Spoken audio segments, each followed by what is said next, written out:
our traditional home's called an Earthlodge, and you can find evidence for these out on the plains of Kansas and Nebraska, South Dakota, Iowa, even Colorado. They date back to, I'd say off the top of my head, maybe about 400 AD. So the year 400 is when we started living in these. We have a story about how we got that. There was a Pawnee man that went to sleep, and he had this real vivid dream that he was standing on a river. And as he's standing there, this mysterious fish that's kind of a mixture of different animals swam up. And I guess it was just so intriguing that he decided to jump into the river and swim after it. And so as he's doing this, the fish takes him down under the bottom of the river and takes him to this, what we call an animal lodge. Inside that lodge, there were all these different animals sitting around, and they were having ceremony, and they were going to tell him all these songs and this medicine or religion. And just as it was really getting into their instruction, he woke up. So this man was so intrigued by this vivid dream that he had that he decided that this actually had to exist somewhere. So he took off walking towards the east. And he comes to what we called Kitzwaruksti, which is a mystical river, mystical waters. And that's what our name is for the Missouri River. So he come to the banks of the Missouri River, and all of a sudden his dream starts coming true. He sees this mystical large fish, this creature that's a conglomeration of other animals. It comes up there, and he jumped in and he grabbed it, and that fish drug him down to this lodge under the water. And he gets in there, and there was all these other animals in there, and each one of them had a role. There were a couple of birds that were at the entryway, and they were there to kind of come and get stuff for whoever was inside the lodge. They brought water, they brought food, they brought firewood, whatever they needed. So inside there, sitting around this lodge, there were other animals, and they all had their roles. And they started teaching him these songs. They started teaching him how to make what we call sacred bundles. They taught him how to make the lodge that they were actually in. So what they were actually in is the very, very first Earthlodge. So he swam back up to the surface of the water, climbed out of the river, went back to the Pawnees, and taught them everything that the animals had taught him.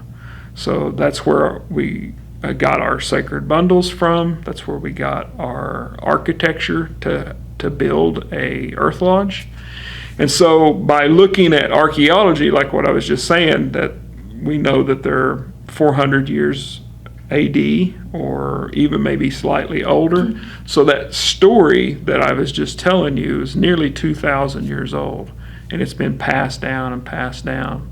The other story that I was telling you about the first man and the first woman, well, logically it has to go much earlier than that. So we can tell that, say, like Pikes Peak and these sacred sites that are in these stories, that we've had that connection to that land for well over 2,000 years.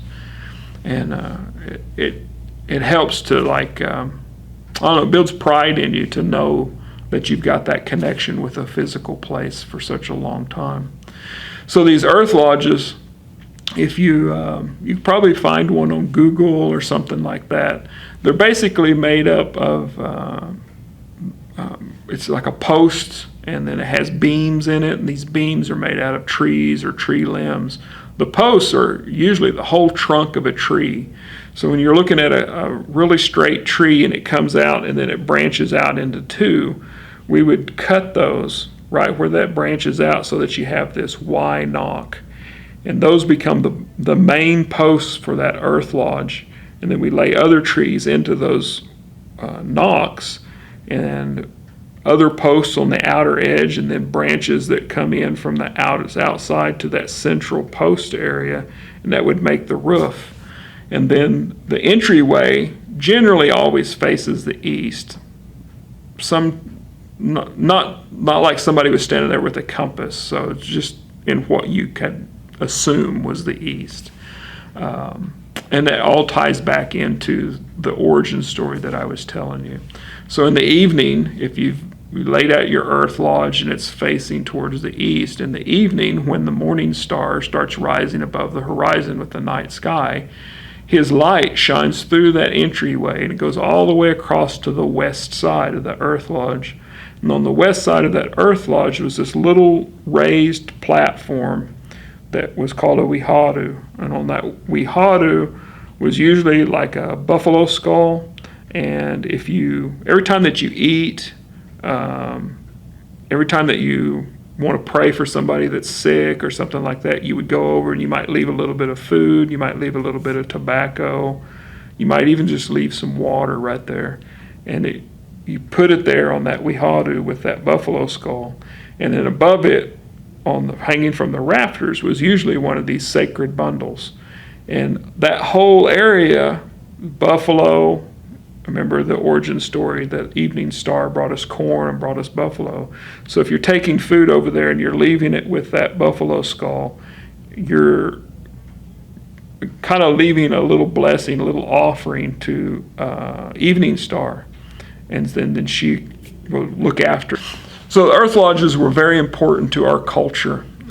When we came to Oklahoma, we're not able to make them so well because if you walk through the woods around here, there's not a lot of straight trees in Oklahoma, and the ground's kind of rocky. It's harder to dig and to put in posts and things for Earthlodges. So we had them up until maybe the 1930s when the last Earthlodge was being built.